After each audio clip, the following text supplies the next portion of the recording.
ಗಣಪತಾಯೇ ನಮಃ. ಶ್ರೀ ಗುರುದೇವ ರುದ್ರಾಯ ನಮಃ. ಎಲ್ರಿಗೂ ನಮಸ್ಕಾರ ಸ್ನೇಹಿತರೆ, ನಾನು ನಿಮ್ಮ ಪ್ರಕಾಶ್.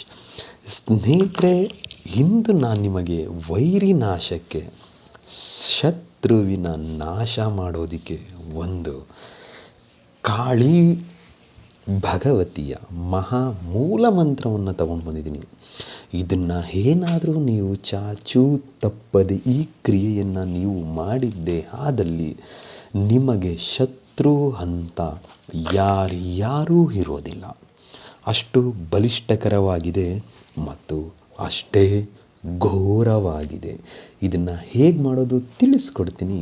ಅದಕ್ಕೂ ಮುಂಚೆ ನನ್ನ ಚಾನಲನ್ನು ಸಬ್ಸ್ಕ್ರೈಬ್ ಮಾಡಿಲ್ಲ ಅಂದರೆ ಸಬ್ಸ್ಕ್ರೈಬ್ ಮಾಡಿ, ಲೈಕ್ ಮಾಡಿ, ಶೇರ್ ಮಾಡಿ. ಹಾಗೆ ಪಕ್ಕದಲ್ಲೇ ಕಾಣ್ತಾ ಇರೋ ಬೆಲ್ ಐಕಾನ್ ಬಟನ್ ಪ್ರೆಸ್ ಮಾಡೋದನ್ನ ಮರಿಬೇಡಿ. ಏಕೆ ಅಂದರೆ ಮುಂದೆ ನಾನು ಏನು ವೀಡಿಯೋಸ್ ಬಿಡ್ತೀನೋ ಅದು ಎಲ್ಲರಿಗಿಂತ ಮುಂಚೆ ನಿಮಗೆ ಬಂದು ಸೇರುತ್ತೆ. ಸ್ನೇಹಿತರೆ, ಬನ್ನಿ ಇದರ ವಿಧಿ ವಿಧಾನ ತಿಳ್ಕೊಳ್ಳೋಣ. ಮೊದಲಿಗೆ ಯಾರು ಶತ್ರುಗಳು ತುಂಬ ಕಿರಿಕಿರಿ ಮಾಡ್ತಾ ಇರ್ತಾರೋ, ತುಂಬ ಟಾರ್ಚರ್ ಕೊಡ್ತಾ ಇರ್ತಾರೋ ಅಂಥ ಶತ್ರುಗಳಿಗೆ ಇದು ರಾಮಬಾಣ.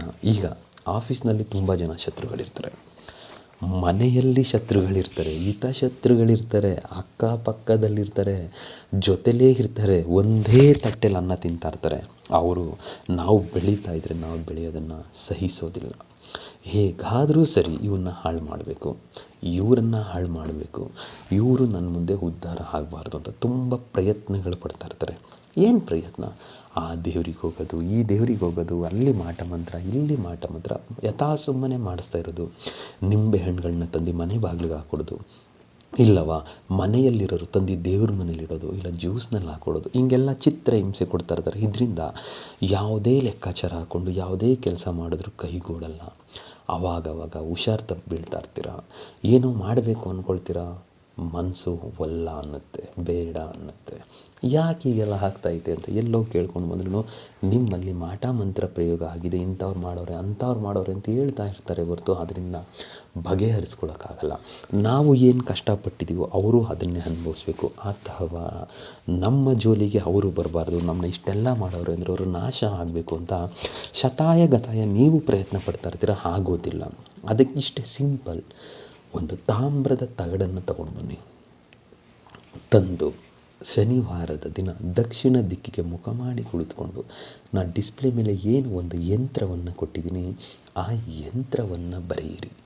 ಬರೆದು ಆದ ಮೇಲೆ ಸ್ನೇಹಿತರೆ, ಈ ಕ್ರಿಯೆ ಮಾಡುವಾಗ, ಬರೆಯುವಾಗ ಮತ್ತು ಮಂತ್ರ ಪಠನೆ ಮಾಡುವಾಗ ಎಳ್ಳೆಣ್ಣೆ ದೀಪ ನಿಮ್ಮ ಮುಂದೆ ಉರಿತಾ ಇರಬೇಕು. ಎಲ್ಲಿ ತನಕ? ಮಂತ್ರ ಪಠನೆ ಮುಗಿಯೋ ತನಕ. ಮಂತ್ರ ಪಠನೆ ಮುಗಿದ ಮೇಲೆ, ಈ ಕ್ರಿಯೆಯೆಲ್ಲ ಆದ ಮೇಲೆ ಆ ಎಳ್ಳೆಣ್ಣೆ ದೀಪನ ತೆಗೆದುಕೊಂಡು ಹೋಗಿ ಹೊರಗಡೆ ಇಟ್ಟುಬಿಡಿ. ಸಾಕು, ಹೊರಗಡೆ ಇಟ್ಟುಬಿಟ್ರೆ ಅದು ಆಮೇಲೆ ಶಾಂತಿ ಆಗಿಬಿಡುತ್ತೆ. ಯಂತ್ರವನ್ನು ಬರೆದು ಆದ ಮೇಲೆ ಆ ಯಂತ್ರವನ್ನು ಫೋಲ್ಡ್ ಮಾಡಿ ನಿಮ್ಮ ಬಲಗೈಯಲ್ಲಿ ಹಿಡಿದುಕೊಂಡು ಇವಾಗ ಒಂದು ಮಂತ್ರ ಕೊಡ್ತೀನಿ. ಈ ಮಂತ್ರವನ್ನು ನೀವು 108 ಸಾರಿ ಪಠನೆ ಮಾಡಬೇಕು.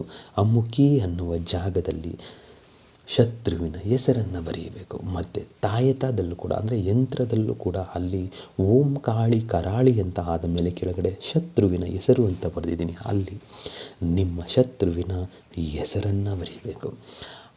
ಬರೆದು ಮಂತ್ರ ಪಠನೆ ಮುಗಿದ ಮೇಲೆ ಆ ಯಂತ್ರವನ್ನು ತೆಗೆದುಕೊಂಡು ಹೋಗಿ ಆ ತಾಮ್ರದ ತಗಡನ್ನು ನಿಮ್ಮ ವೈರಿ, ನಿಮ್ಮ ಶತ್ರು ಎಲ್ಲಿ ಓಡಾಡ್ತಾರೋ ಆ ಜಾಗದಲ್ಲಿ, ಅಕ್ಕಪಕ್ಕದಲ್ಲಿ, ಅವರ ಮನೆಯ ಪಕ್ಕ ಎಲ್ಲಾದರೂ ಸರಿ ಮಣ್ಣಿನಲ್ಲಿ ಹೂಳಿ ಬಂದಿದ್ದೇ ಆದಲ್ಲಿ ನಿಮ್ಮ ಶತ್ರು ಸಂಪೂರ್ಣ ನಾಶ ಆಗೋದ್ರಲ್ಲಿ ಯಾವುದೇ ರೀತಿ ಸಂಶಯ ನಿಮಗೆ ಬೇಡ.